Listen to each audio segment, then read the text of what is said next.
आजच्या कृषी क्षेत्रातील मोठ्या बातम्या, शासनाच्या घोषणा, अनुदानातले बदल, खरेदी धोरणे आणि बाजारभावांमधील हालचाल सर्व काही तुम्ही पाहणार आहात या व्हिडिओच्या माध्यमातून। भंडारा जिल्ह्यात वर्षभरापासून प्रलंबित बोनससाठी केंद्राने 20 जानेवारीपर्यंत अल्टिमेटम। वंचित शेतकऱ्यांचे वेळेत 7/12 व कागदपत्रे अपलोड न झाल्यास संस्था जबाबदार राहणार। जिल्हा पणन अधिकाऱ्यांच्या पत्रात स्पष्टपणे नमूद केलेले आहे। पाठवलेल्या यादीतील शेतकऱ्यांची 7/12 व कागदपत्रे तपासणी करून 20 जानेवारीपर्यंत पोर्टलवर अपलोड करावीत व मूळ कागदपत्रे जिल्हा पणन कार्यालयात सादर करावीत। या कार्यवाहीमुळे पुढील बोनस वितरण सोयीचे होईल असा उल्लेख। अपडेट न झाल्यास शेतकरी बोनस पासून वंचित राहील आणि सर्वस्वी संस्थेची जबाबदारी राहील असं बजावण्यात आलेलं आहे।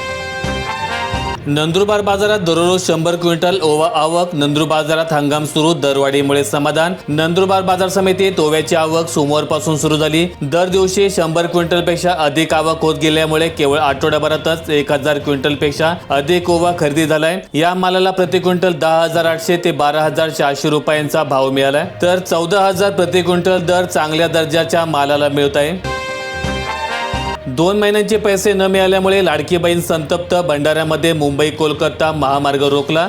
राज्यातील लाडकी बहीण योजनेअंतर्गत नोव्हेंबर आणि डिसेंबर महिन्याचे पैसे देण्यात आल्याचे सरकारकडून सांगण्यात आले होते, मात्र प्रत्यक्षात राज्यातील अनेक महिलांच्या खात्यात अजून देखील हे पैसे जमा झालेले नाहीत।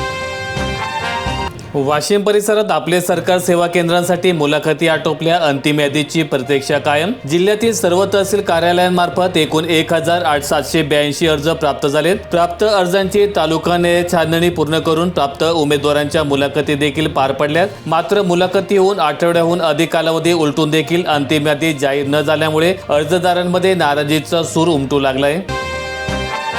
एकीकडे शेतकऱ्यांकडील कापूस संपतोय तर दुसरीकडे भाव वाढतोय। कापूस गाठींच्या भाववाढीमुळे परिणाम, खासगी व्यापारी जादा भाव देऊन खरेदी करतायत। अनेक शेतकरी कापूस विक्री करून मोकळे झालेत। जवळपास 70% कापूस उत्पादक शेतकऱ्यांकडे आता कापूस शिल्लक नाही। त्यातच भाव वाढला असल्यामुळे शेतकऱ्यांमध्ये नाराजीचं वातावरण आहे।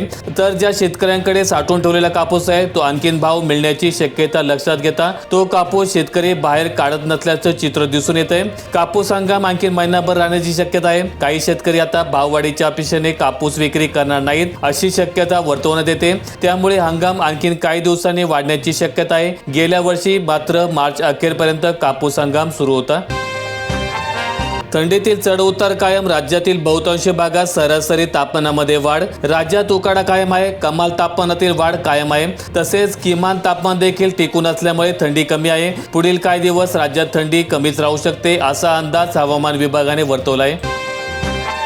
वाशिम जिल्ह्यात आवास योजनेचा हप्ता रखडला, घरकुलांचे बांधकाम थंड बसत्यात। अनुदान थांबल्याने घरकुल लाभार्थ्यांमध्ये नाराजीचा सूर। अनुदानाचे वाटप करण्याची मागणी। लाभार्थ्यांच्या खात्यात पहिला हप्ता जमा झाल्यानंतर अनेकांनी घरकुलांचे बांधकाम हाती घेतले, मात्र त्यानंतर जवळपास 28,062 लाभार्थ्यांना दुसरा हप्ता रखडलाय। त्यामुळे अनेकांची गैरसोय वाढलेली आहे। पंतप्रधान आवास योजनेत मंजूर झालेल्या घरकुलांचे अनुदान 4 टप्प्यात लाभार्थ्यांच्या खात्यात जमा होत असते। पहिला हप्ता 15,000 रुपये, दुसरा 70,000 रुपये, तिसरा 30,000 रुपये आणि चौथा हप्ता 5,000 रुपये अशा 4 टप्प्यांमध्ये अनुदान मिळत असतं। खामगाव बाजार समिती सोयाबीनच्या दरात वाढ, शेतकऱ्यांच्या आशा उंचावल्यात। खामगाव कृषी उत्पन्न बाजार समितीमध्ये प्रति क्विंटल दर 6,000 रुपयांवर हमी दर केंद्राचा परिणाम। हमी भावाने खरेदी केंद्र सुरू झाल्यामुळे तसेच प्रक्रियादारांकडून वाढलेल्या मागणीमुळे सोयाबीनच्या दरांना आधार मिळालाय। सध्या बाजारामध्ये आवक मर्यादित असल्यामुळे दरामध्ये वाढ दिसून येत आहे। सीड सोयाबीनचा जादा दर मिळत आहे। थंडीने कांडी लावणी अडखळली, मागणी वाढली, उत्पादन घटले। ऊस रोपवाटिका चालकांची धावपळ। थंडीमुळे कांडी लावणी धोक्यात, रोप पद्धत ठरते सुरक्षित। वाढती मागणी आणि मर्यादित उत्पादनात रोपवाटिकांची कसरत। दरवाढ असूनही लागवड वेळ वाचवण्यासाठी शेतकरी रोपांकडे।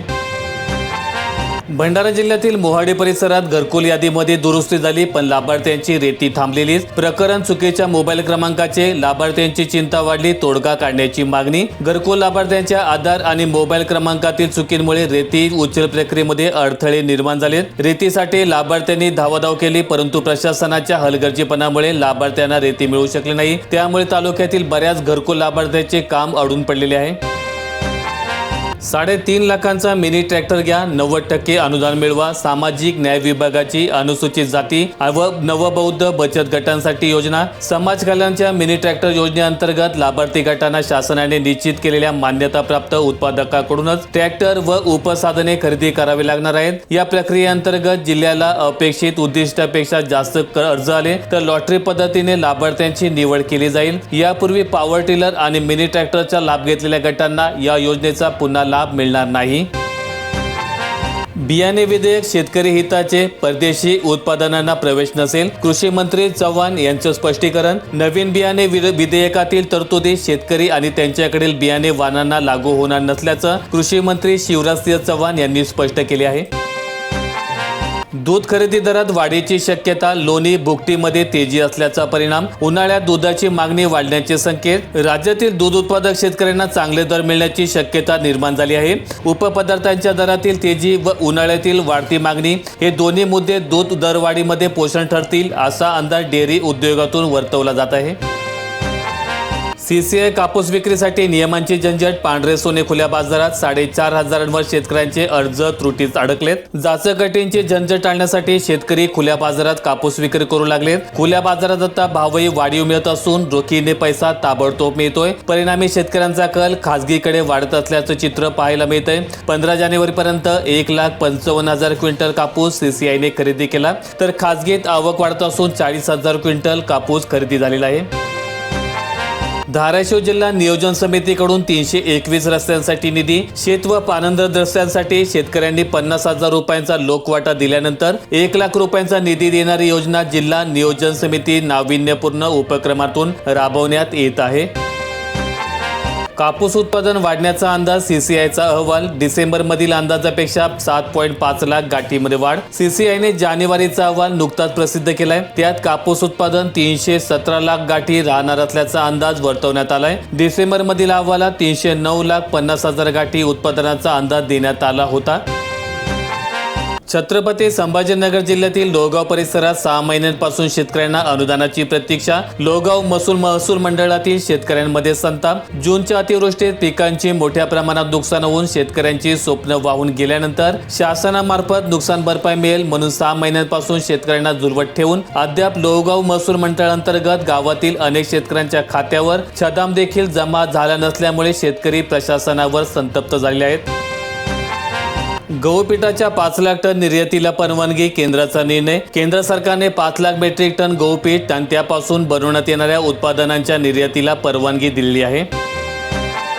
नागपूर जिल्ह्यात ढग अडतात. तापमान घसरून गारठा वाढलाय. गोंदिया 9 अंशावर आणखीन थंडी वाढण्याचा अंदाज. ढगाळ वातावरणामुळे सोमवारपासून तापमानात क्रमाक्रमाने वाढ झाली. नागपुरात किमान तापमान 9.6 अंशावरून वाढत 13 अंशापर्यंत पोहोचले होते. त्यामुळे गारठा थोडा कमी झाला होता. मात्र आकाशातून ढगांची गर्दी हटली आणि पुन्हा तापमान खाली आले. व्हिडिओ आवडला असेल तर लाईक ठोका, शेअर करा आणि अशा दैनंदिन शेतकरी बातम्या अपडेट्स मिळवण्यासाठी सबस्क्राईब करून बेल आयकॉनचं बटन दाबा.